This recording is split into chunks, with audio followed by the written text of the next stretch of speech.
اللہ تعالیٰ نے یہ فرمایا ہے کہ بنی اسرائیل کو ایک حکم یہ بھی تھا کہ یہ جب بیت المقدس میں جائیں تو سجدے کی حالت میں جائیں، لیکن ان میں سے بہت سارے نافرمان ایسے تھے کہ وہ اپنی سرین کو گھسیٹتے ہوئے ایسے جا رہے تھے۔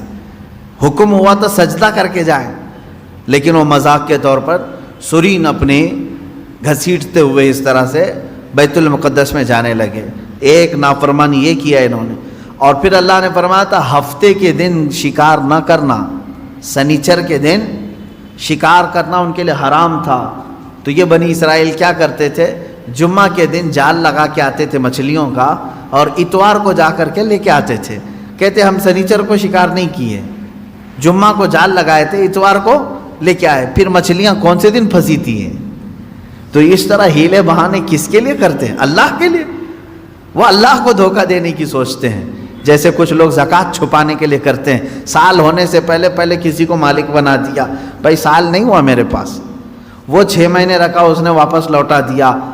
تو یہ بنی اسرائیل کی وہی حرکتیں ہیں میرے عزیزو، اللہ کا عذاب آئے گا ان چیزوں پر۔ تم ایک دوسرے کو چھپا سکتے ہو بہت ساری باتیں، لیکن اللہ رب العزت سے کوئی چیز نہیں چھپے گی، تمہارے دلوں کے حالات سے وہ باخبر ہے۔ اور اللہ نے فرمایا ہم نے ان سے گاڑا عہد لیا تھا کہ یہ چیزیں نہیں کرو گے، پھر بھی انہوں نے کیا۔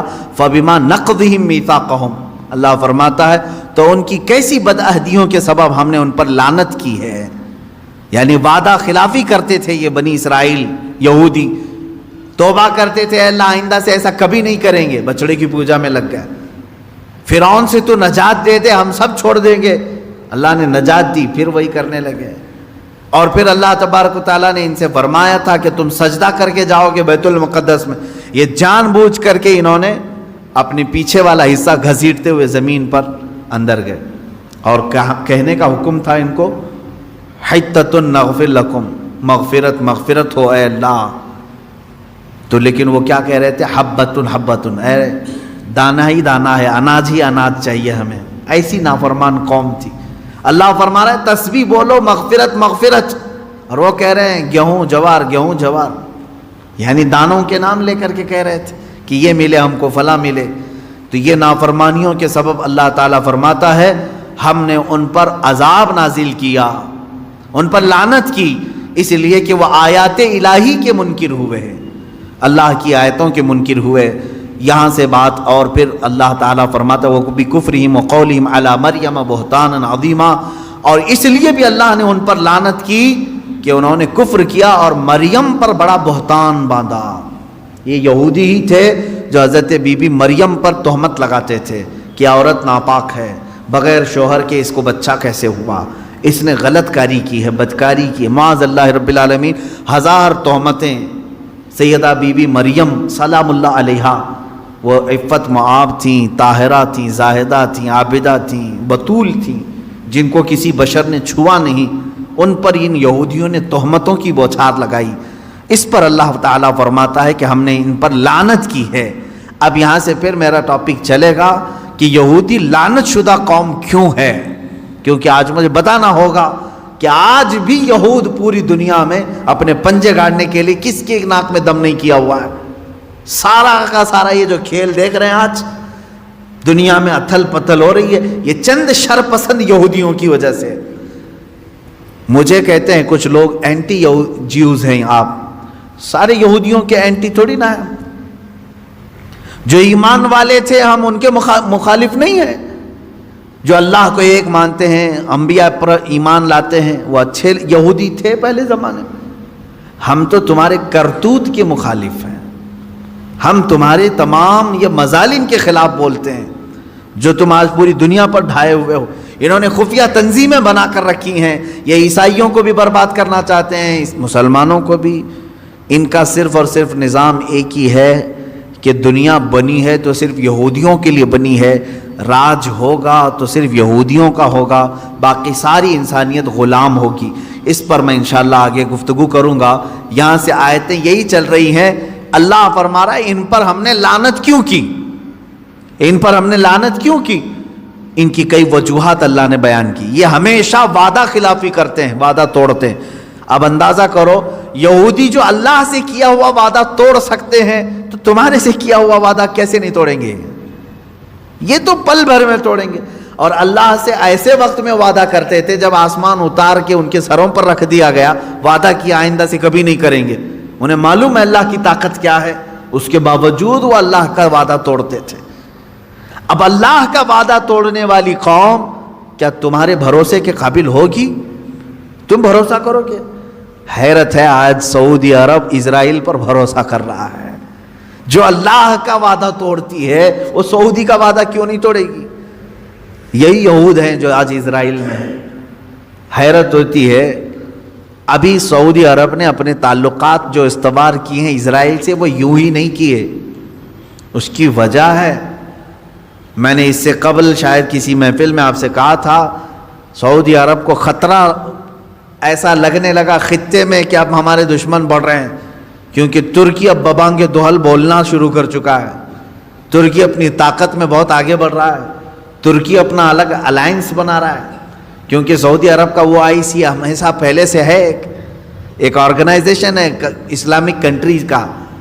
ترکی اس میں سے الگ ہو کر، پاکستان اس میں سے الگ ہو کر، ایران الگ ہو کر، چائنا کو بھی یہ لوگ شامل کر کے، رشیا کو بھی شامل کر کے، قطر کو بھی لے کر یہ اپنا الائنس بنانے لگ گئے. خوف، یہ سیاسی معاملات ہیں جو دنیا کی سیاست پر نظر رکھتے ہیں، اچھی طرح جانتے ہیں. اب سعودی کو خطرہ ایران سے ہوا، خطرہ ترکی سے ہوا، تو گود میں جا کر بیٹھا اسرائیل کے، کیا آپ ہمارے مائی باپا ہو، آپ ہماری حفاظت کر لینا. اسرائیل نے ہاتھ رکھ دیا سعودی کو، تو میرا بچہ ہے اگرچہ ناجائز ہے، ہم تو تیری پرورش کریں گے، ہم تیرے بیک سپورٹ رہیں گے. بس اتنی سی بات ہے کہ اسرائیل کا سپورٹ سعودی کو ملا اور UAE کو ملا. دبئی کی عمارتیں ہل رہی ہیں، کس بات پر؟ خوف سے. ہم نے تو آسمان چھوتی ہوئی عمارتیں بنائی، سیکورٹی تو نہیں ہے. جب آس پاس کے دشمن ملک یعنی ملک دشمن ہو جائیں گے تو خطرہ ان کی بلڈنگوں پر بھی ہے، ہمیشہ لہرا رہی ہیں خوف سے. تو ظاہر سی بات ہے کسی ایسے کا ہاتھ ان کو چاہیے، لیکن انہوں نے کس کا ہاتھ پکڑا؟ اسرائیل کا ہاتھ پکڑا. یہ ہے اصل وجہ. ان کو اپنا خود کا علاقہ محفوظ کرنے کے لیے اسرائیل کا سہارا لینا پڑا. لیکن یہ وہ قوم ہے جو اسلام کا نام لیتی ہے. کاش یہ قرآن پڑھے ہوتے تو میں سمجھتا ہوں ذرا برابر ان کے دل میں ایمان ہوتا تو کبھی ایسی قوم پر بھروسہ نہیں کرتے جس قوم پر اللہ نے ہر نماز میں، ہر رکعت میں لعنت کرنے کا حکم دیا ہے. غیر المغضوب علیہم ولا الضالین. سورہ فاتحہ میں ہم کہتے ہیں اے اللہ ہم کو یہودیوں کے راستے پر نہ چلا، وہ مغضوب ہیں. مغضوب کا مطلب اللہ کا غضب ہے ان کے اوپر. جس قوم پر اللہ کا غضب ہے ان سے ہاتھ ملانا کہاں کا اسلام ہے؟ ہاں تمہارے سیاسی معاملات کے لیے ہاتھ ملاؤ، چوم لو، تم کو جو بوسے دینا وہ بوسے دے لو، تمہارے معاملات الگ ہیں. لیکن میرے عزیزو اس طرح راستے ہموار کر لینا کہ تو میرا بھائی میں تیرا بھائی، آگ اور پانی ایک ہو نہیں سکتے. دیکھنا ایک وقت آئے گا، ہو سکتا ہے میری زبان بند کر دیں، لیکن میرے عزیزو جو کہہ رہا ہوں قرآن کی بات کہہ رہا ہوں. جو قوم عہد شکنی کرتی ہے، وعدہ خلافی کرنے میں مشہور ہے، اللہ نے قرآن میں فرمایا وہ اس سعودی کا وعدہ کب تک پورا کرے گی؟ دیکھو آپ انتظار کرو. ان کے اوپر جو ہاتھ رکھا ہے یہ کب تک رہے گا؟ جب تک اس کا خود کا مفاد رہے گا اس وقت تک اس کا ہاتھ رہے گا. اور جہاں ان کا مفاد ختم ہوا ان سعودیوں کو بندروں کی طرح نچائیں گے اور جیلوں میں ڈالیں گے. اس خطے پر وہ خود قابض ہوں گے، کیونکہ ان کا خود کا خواب ہے کہ ہم کو گریٹر اسرائیل بنانا ہے جو مدینے تک جائے گا.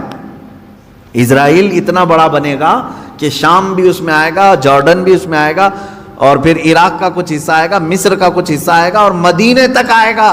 سعودی عرب اتنا بڑا ایک اسرائیل بنانے کا خواب ہے. آپ میپ دیکھ لیں گریٹر اسرائیل کا، اس میپ کے اوپر وہ کام کر رہے ہیں، محنت کر رہے ہیں.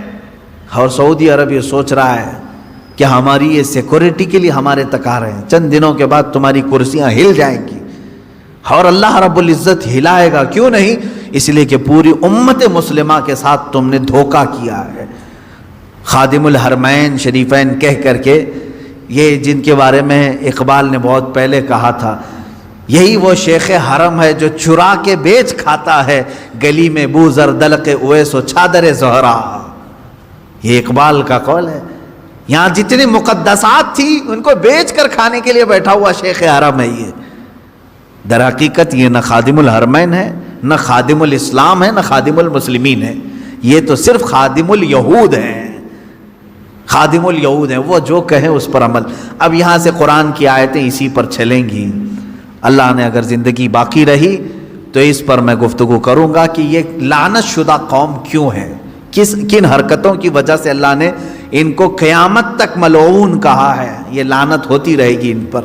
اللہ رب العزت اس قوم کی نحوستوں سے ہمیں بچا ہے، اور اس کی تمام تر دراندازیاں جو اسلام اور مسلمانوں کے لیے ہو رہی ہیں، مولا تعالیٰ اسلام اور سنیت کو ان کی دراندازیوں سے محفوظ رکھے. خلاق العالمین یہود و نصارہ کی تمام برے منصوبوں کو تو خاک میں ملا دے، اسلام و سنیت کا بول بالا فرما دے.